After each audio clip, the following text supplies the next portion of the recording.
Once upon a time, a wise old man set out on a journey. He traveled all day without meeting anyone. When it was evening, he came to a small village. "I think I'll stop here for the night," he said to himself. Near the center of the village, he met a group of people. So he introduced himself. "I'm a simple traveler," he said, "looking for a safe place to sleep and a hot meal." "We'd be glad to offer you a place to sleep," the villagers told him, "but we have very little food. Our crops were very poor this year, and there's not much to eat in the whole village. Most of us are just barely getting by." "I'm so sorry to hear that," the old man said. "But you needn't worry about feeding me. I already have everything I need. In fact, I was thinking of making some stone soup to share with all of you." "Stone soup?" the villagers asked. "What's that? We've never heard of stone soup." "Oh, it's wonderful," said the old man. "Best soup I've ever tasted. If you bring me a soup pot and some water, I'll make some for all of us." And so the villagers rushed back to their homes. When they returned, one carrying a large soup pot, another had wood for a fire, and others brought water. When the fire was going and the water had begun to boil, the old man reached into his pocket and with great ceremony pulled out a smooth, round stone. He carefully dropped the stone into the boiling water. The villagers watched eagerly. The old man began to slowly stir the pot, sniffing the aroma and licking his lips in anticipation.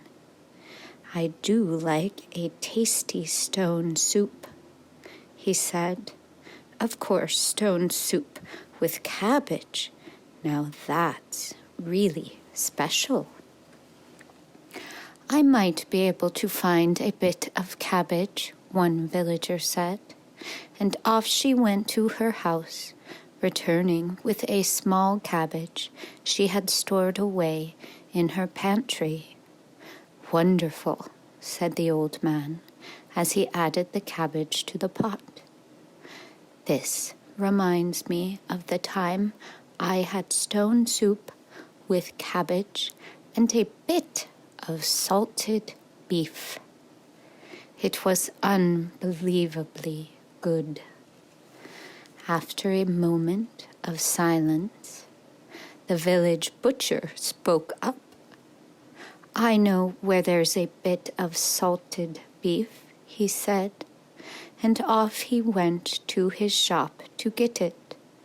When he returned, the old man added the beef to the soup pot and continued to stir. "Can you imagine what this soup would taste like if we had a bit of onion, and perhaps a few potatoes, and a carrot or two, and some mushrooms? Oh, this would be a meal fit for royalty." And before he knew it, the soup pot was filled to the brim with vegetables of all kinds: carrots and potatoes, mushrooms and onions, turnips and green beans, beets and celery, all brought by the men and women and children of the village.